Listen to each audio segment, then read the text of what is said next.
Ukraine ने भले ही रूस के हवाई अड्डों पर हमला करके यूरोप और अमेरिका को खुश कर दिया, लेकिन ब्रिटेन ने दो टूक कहा है कि अब रूस ऐसा पलटवार करेगा जो यूक्रेन युद्ध को बेहद विनाशक बना देगा। ब्रिटेन ने तो अमेरिका से सीधी मांग की है कि अमेरिका जल्द से जल्द ब्रिटेन को ऐसे लड़ाकू विमान दे जो एटमी हथियारों से हमला कर सके। यूक्रेन से खूनी बदला शुरू, जंग में उतरा ब्रिटेन का एटम बम और विनाशक हुआ यूक्रेन युद्ध। ब्रिटेन ने यूएस से मांगे परमाणु बम वर्षा। भले ही यूक्रेन ने रूस में घुसकर उसके 5 एयरबेस उड़ा दिए हों, लेकिन रूस ने साफ संकेत दे दिए हैं कि यूक्रेन ने अपनी औकात से कहीं ज्यादा बड़ा हमला रूसी एयरबेस पर किया है और अब यूक्रेन को उसकी कीमत चुकानी होगी। रूस के 40 से लेकर 41 सैन्य विमान, जिसमें बम वर्षक भी शामिल हैं, तबाह हुए हैं, लेकिन रूस ने यूक्रेन पर नए सिरे से भीषण हमले शुरू कर दिए हैं। यूक्रेनी सेना ने खुद भी माना है कि यूक्रेन पर रूस ने बहुत बड़ा हमला, मिसाइल और ड्रोन हमला किया है, जिसकी वजह से भारी नुकसान हुआ है। खबर तो यहां तक आ रही है कि अमेरिका में इस हमले की तुलना सेकेंड वर्ल्ड वॉर में पर्ल हार्बर पर हुए हमले से की जा रही है, जिसमें जापानी आत्मघाती लड़ाकू विमानों ने हवाई में मौजूद अमेरिकी नौसेना के बेड़े को तबाह कर डाला था। पिछले 18 घंटे से जेलेंस्की और ट्रंप रूस पर हुए हमले का जश्न मनाने में जुटे, लेकिन पुतिन के जबरदस्त पलटवार को देखते हुए ब्रिटेन के पीएम कीर स्टॉर्मर ने अमेरिका से ऐसी मांग कर दी है जिससे साफ पता चलता है कि यूक्रेन युद्ध विनाशक दौर में पहुंच चुका है। ब्रिटेन ने रूसी खतरे को देखते हुए अमेरिका से परमाणु बम गिराने वाले लड़ाकू विमान की मांग की है, ताकि बेकाबू रूस को काबू किया जा सके। हम आपको यही दिखाने जा रहे हैं कि रूस पर हुए यूक्रेन के अब तक के सबसे बड़े ड्रोन हमले ने कैसे यूक्रेन युद्ध को तीसरे विश्व युद्ध के करीब पहुंचा दिया है। यूक्रेन और अमेरिका में रूस पर हुए हमलों के बाद जमकर डायलॉग बाजी चल रही है। यूक्रेनी और अमेरिकी पुतिन के रूस पर तंज कसते हुए कह रहे हैं कि कभी किसी को इतना भी मत डराओ कि डर ही खत्म हो जाए। अब यहां सवाल उठता है कि जिस यूक्रेन के साथ नेटो के 32 और यूरोप के 25 देश समेत 57 देश रूस के खिलाफ जंग में सीधे या फिर पर्दे के पीछे से जंग कर रहे हों, वो बेचारा, लाचार और कमजोर नहीं कहा जा सकता, बल्कि रूस अपने दम पर लगभग 1200 दिनों से जंग में टिका हुआ है। जिस तरह से 1 जून 2025 को यूक्रेन ने रूस के खिलाफ ऑपरेशन स्पाइडर वेब चलाया है, यूक्रेन के ड्रोन रूस के अंदर साइबेरिया तक घुस आए और उन्होंने रूस के 5 सैन्य हवाई अड्डों पर हमला किया और भारी तबाही मचाई, वो साबित करता है कि यूक्रेन ने अपने दम पर नहीं बल्कि 57 देशों की मदद के जरिए इतने बड़े ऑपरेशन को अंजाम दिया है। यही वजह है कि जैसे ही रूस के 5 एयरबेस पर खड़े 40 से लेकर 41 लड़ाकू विमान तबाह किए गए, उसके बाद से पुतिन की रूसी सेना यूक्रेन पर भूखे शेरों की तरह टूट पड़ी। इन्हीं हालातों को देखते हुए अब जंग में यूक्रेन का जमकर साथ दे रहे ब्रिटेन ने अमेरिका से मांग कर दी है कि यूक्रेन युद्ध बेहद विनाशक हो चुका है और अब अमेरिका अब ब्रिटेन को परमाणु बम से हमला करने वाले विमान तुरंत मुहैया कराए। ब्रिटेन ने शीत युद्ध के बाद पहली बार अपनी परमाणु रणनीति में बहुत बड़ा बदलाव कर दिया है। ब्रिटेन ने अब अमेरिकी लड़ाकू विमानों को परमाणु हथियारों से लैस करने की योजना बनाई है। ये कदम रूस से बढ़ते खतरे को देखते हुए उठाया गया है और इसे ब्रिटेन की परमाणु प्रतिरोधक क्षमता में सबसे बड़ा विस्तार माना जा रहा है। ब्रिटिश मीडिया रिपोर्ट्स के मुताबिक ब्रिटेन न्यूक्लियर हथियार दागने में सक्षम अमेरिकी लड़ाकू विमानों को खरीदने के लिए युद्ध स्तर पर बात कर रहा है। माना जा रहा है कि ब्रिटिश पीएम कीर स्टॉर्मर की सरकार इस मिशन पर तेजी से आगे बढ़ रही है, यानी अब दुनिया एक खतरनाक परमाणु युग में प्रवेश कर चुकी है।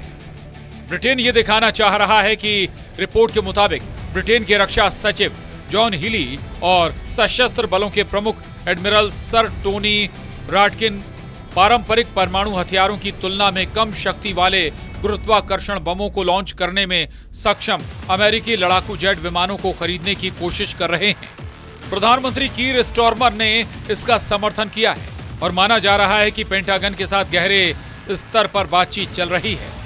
इससे पहले फ्रांस ने रूसी खतरों का मुकाबला करने के लिए पूरे यूरोप में अपने परमाणु हथियारों की तैनाती का प्रस्ताव रखा था, जिसका जर्मनी के चांसलर फ्रेडरिक मर्ज ने समर्थन किया था।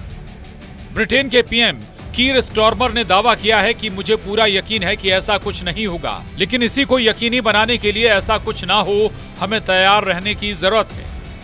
हम रूस की तरफ से आ रहे खतरे को देखते हुए इसे नजरअंदाज नहीं कर सकते। हमने देखा है कि यूक्रेन में क्या हुआ।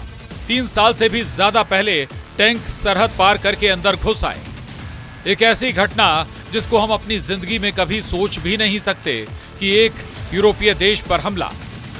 रूस ने हाल के हफ्तों में दिखाया है कि वो शांति के बारे में गंभीर नहीं है और हमें तैयार रहना होगा। ब्रिटेन के पास फिलहाल लड़ाकू विमानों से परमाणु बम गिराने की क्षमता नहीं है। दुनिया में सिर्फ अमेरिका, चीन, रूस, भारत और फ्रांस के पास ही जल, नभ और थल से परमाणु हमला करने की क्षमता है। ब्रिटेन की परमाणु प्रतिरोधक क्षमता सिर्फ ट्राइडेंट सुसज्जित पनडुब्बियों पर आधारित है। इसीलिए ब्रिटिश रक्षा सचिव जॉन हीली और chief of defence staff admiral sir Tony Radakin के नेतृत्व में ब्रिटेन की सरकार अब 35 से लाइटनिंग 2 स्टील्थ फाइटर जेट्स को हासिल करने पर विचार कर रही है, जो कम शक्ति वाले B-61 गुरुत्वाकर्षण परमाणु बम ले जाने में सक्षम है। अगर दोनों देशों के बीच यह समझौता होता है तो फिर पनडुब्बियों के अलावा ब्रिटेन के पास लड़ाकू विमानों से भी परमाणु बमों को गिराने की क्षमता होगी। ब्रिटेन के वरिष्ठ सैन्य अधिकारियों ने चेतावनी दी है कि दुनिया एक तीसरे परमाणु युग में प्रवेश कर रही है, जहां रूस की आक्रामक नीतियां, चीन का बढ़ता परमाणु शस्त्रागार, ईरान और उत्तर कोरिया की अस्थिरता और साइबर हमलों की बढ़ती घटनाएं वैश्विक सुरक्षा के लिए गंभीर खतरे पैदा कर रही हैं, जिसकी वजह से हवाई आधारित परमाणु क्षमताओं का डेवलपमेंट ब्रिटेन को इन खतरों का सामना करने के लिए ज्यादा मजबूत और लचीला बनाएगा।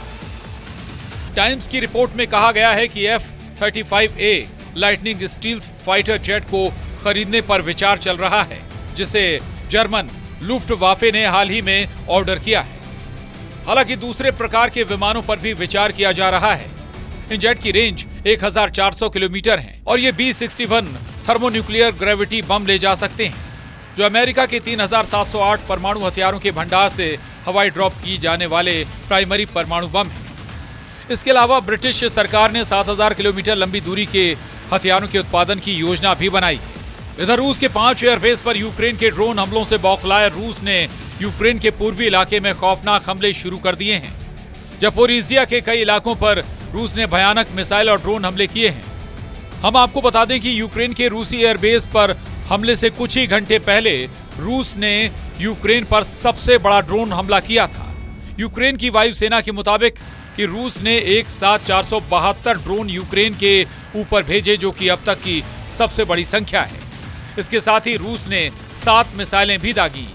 ये दावे यूक्रेनी वायुसेना के संचार प्रमुख यूरी इग्राट ने किया है। यूरी इग्राट के मुताबिक मिलिट्री ट्रेनिंग यूनिट पर मिसाइल और ड्रोन से हमला किया गया था, जिसमें कम से कम 12 सैनिक मारे गए थे, वहीं 60 से ज्यादा घायल हो गए थे। जिस जगह पर हमला हुआ वो सीमा से 1000 किलोमीटर दूर है। फिर भी रूस के ड्रोन वहां हमला करने में कामयाब रहे। यानी रूस और यूक्रेन दोनों ने ही अपने अपने हमलों से साबित कर दिया है कि अब लंबी दूरी तक एक दूसरे के यहां पर हमला करना संभव है, और इसी कामयाबी को फिलहाल राष्ट्रपति जेलेंस्की बेच रहे हैं।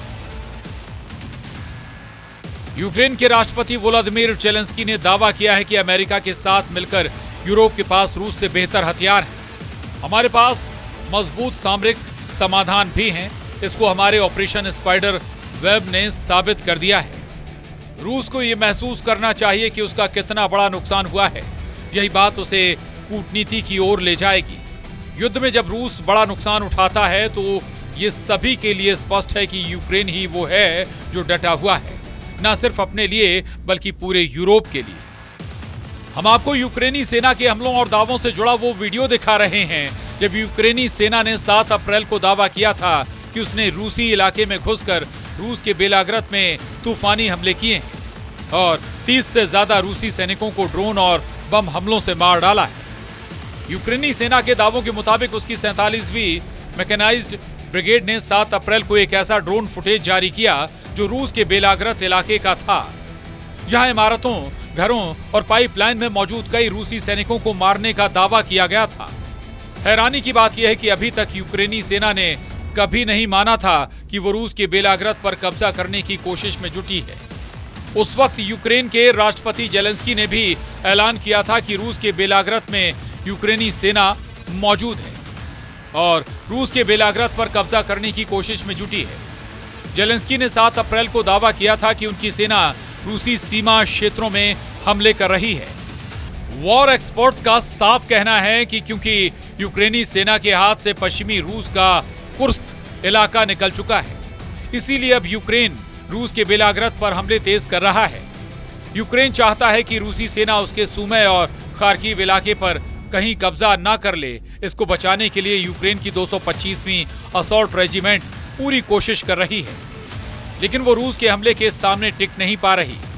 पुतिन की रूसी सेना ने इतनी तेजी से हमले किए हैं कि यूक्रेनी सेना रूस के कुर्स्क इलाके से भाग चुकी है, जबकि रूस के बेलाग्रद से भी भागने लगी है।